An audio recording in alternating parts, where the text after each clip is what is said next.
my lovely scrumptious honey pumpkin, Gary. Did you get off work? Let's make today the day we finally get on the train home together. Kayla! Hey. Sorry, but I can't. I've already got an engagement with someone. Oh, you do? But, you do want to get on the train home with me, right? Right? 'Cause, it's our, What? You don't happen to be a little bit forgetful, do you, Gary? Or are you a bit slow when it comes to romance? Huh?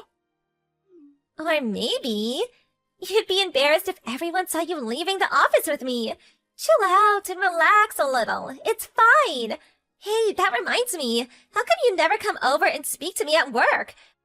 We have nothing to be ashamed of. I get that you might want to keep things hush from everyone at work, but you could at least come over and say hi every now and then. My delicious pudding pie. What are you talking about? It's hardly unusual for two coworkers who join the company at the same time to develop romantic feelings for each other and start dating. Dating? Yeah! It's our 2-week anniversary as a couple today, I guess it's not that uncommon for guys to forget about anniversaries, so don't worry about it, sweetie. I'm not mad at all. No, really, what are you talking about? I said it's cool, don't worry about it. I don't mean it like that. You and I aren't dating. Huh? The heck? I have a wife and kids. What? How cruel! Are you just using me like some cheap toy to be tossed aside? No, don't be so ridiculous. I never asked you out, I have no romantic feelings for you, and I've never done or said anything to suggest I do. I'd already been married for a year when I joined the company. Oh my god! Besides, we barely even speak, and on the rare occasion we do, it's only ever about work or idle small talk. I don't know how you've managed to convince yourself we're a couple based on that.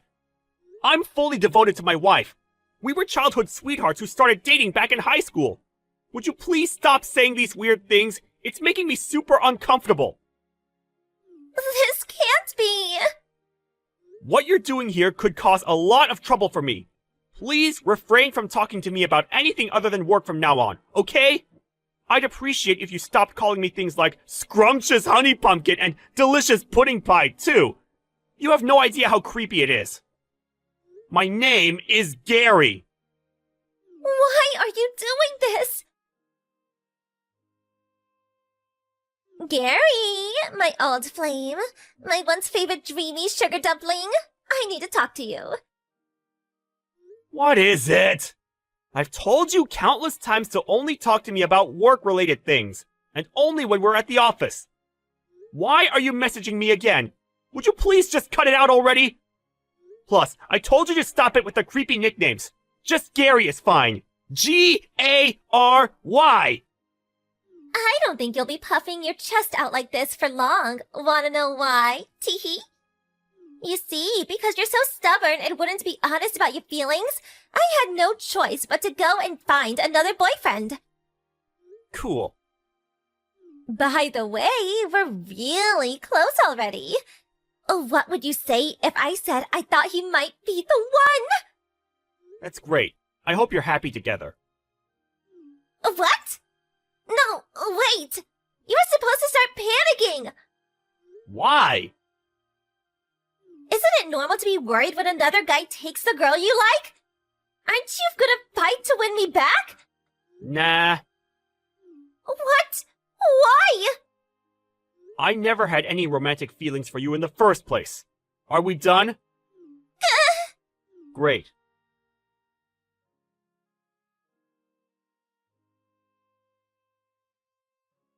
Gary, this is bad. Real bad. Sarah, what's wrong? You're on errands out of the office now, right? That's right. I'll be finishing up and heading back soon, though. No, please, you can't. The manager told me to tell you not to come back to the office. Why not? Kayla's really gone and done it. Kayla? What do you mean? She got caught having a steamy romp with Steve, the manager from sales and marketing, in the stationery cupboard. What? Isn't Steve married? And this isn't even the worst of it. His wife must have found out about what was going on somehow, because she just stormed in the office yelling, "Where the hell is that trashy harlot Caleb Briggs?" The managing director currently is trying to calm her down with tea and biscuits in the waiting room on the 3rd floor. So what about Steve and Kayla?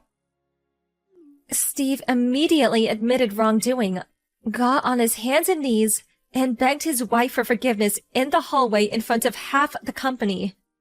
The managing director ordered him to wait on the 4th floor meeting room, so that's where he is now. As for Kayla, she's currently barricading herself in the 2nd floor inventory management room. Judging from the sounds coming out of there, she's smashing things up in some kind of frenzied rampage. She even smashed one of our new products that was just about to be sent out for delivery, so I'd be surprised if she still had a job after this. What a spectacular mess! There is one more thing, Steve. She was yelling your name the whole time. What? I'm pretty sure everyone's got a good idea of what the situation is, so I don't think you need to worry. We all noticed a while back how she kept following you around and waiting for you after work to make advances at you. You reported her to the managing director several times too, right?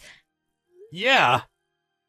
So, all things considered, since we couldn't discount the possibility the situation would deteriorate even further if you came back, he decided it would be best you didn't, at least while she's still around. I see. This whole thing must be causing you all kinds of trouble. I'm really sorry, Gary. Sorry, I don't really know how to respond to all of this.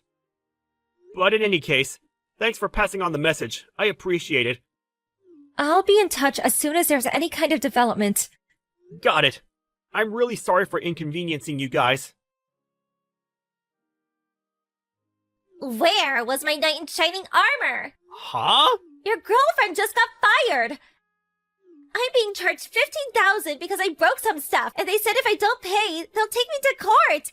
And if you think that's bad, the marketing and sales manager's wife's demanding $25,000 in compensation from me. Why the hell didn't you come and help me? I needed you more than ever. Because none of it's got anything to do with me. What? Use your brain, Kayla! None of this would have happened in the first place if not for your sordid tryst with Steve from sales in the stationery cupboard. He's a married man. No matter which way you look at it, treating me like I'm your boyfriend like some kind of stalker, getting yourself into a career-threatening situation, then demanding I come and get you out of it is not acceptable behavior! How could you be so blind, Gary? The only reason I did this was to force you to be honest about your feelings. The reason I made love to a married man in the stationery cupboard is because I love you. That's quite possibly the most ludicrous thing I've ever heard. The fact you have a wife and kids is irrelevant. We don't choose the wanderings of our hearts. The world of love is a world of mystery. But you're so stubborn. I had to resort to extreme measures to force you to admit how you felt. And be honest about the fact that you're head over heels in love with me. That's why I had to find a new boyfriend. What the hell? That's why you had an affair with the married sales manager? That's right. Things might have not worked out exactly as I planned, and maybe I did lose my job over it. But surely at least now you realize how much you love me. Surely now you realize how important I am to you.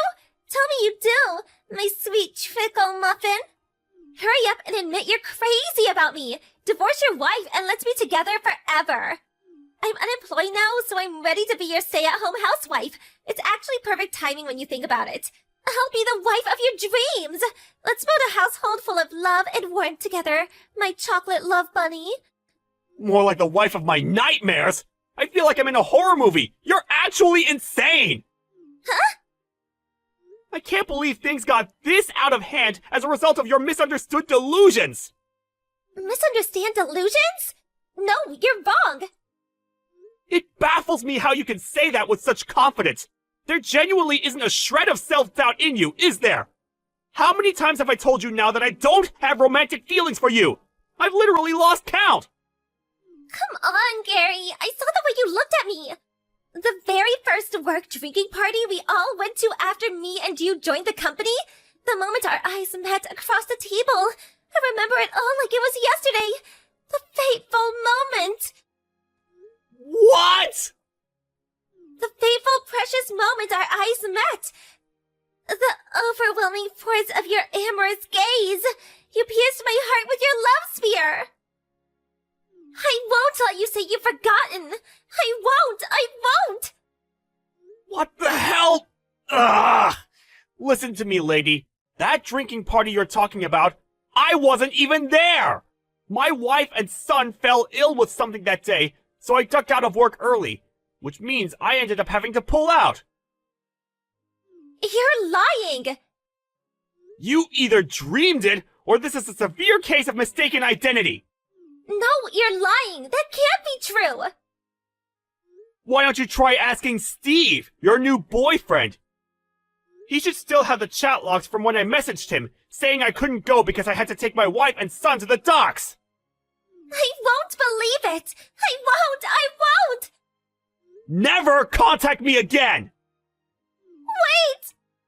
I'm blocking you! Kayla found her new boyfriend in the form of a married man for the most absurd reason imaginable. Apparently her objective was to make me feel jealous. But given I had no feelings for her in the first place, it was a fruitless endeavor. And she did nothing but cause hurt, upset, and inconvenience to many innocent people. On top of that, Steve from sales also got fired when the extent of the damage to the business his lover had caused with her spectacle became apparent. I heard that after he divorced his wife, he continued to be obsessed with Kayla. Eventually, they got married on the condition that he'd cover all of the compensation she owed, and he even convinced his parents to let them both move in with them in the family home. Rumor has it that Steve's parents are known in the neighborhood for being a little peculiar and idiosyncratic. To quote a coworker who lives nearby, "That girl's gonna have her work cut out living with that family. It's not a fate I'd wish on my worst enemy." A chill runs down my spine every time I think about the unfortunate future that awaits her. If only she didn't go making the mother of all misunderstandings.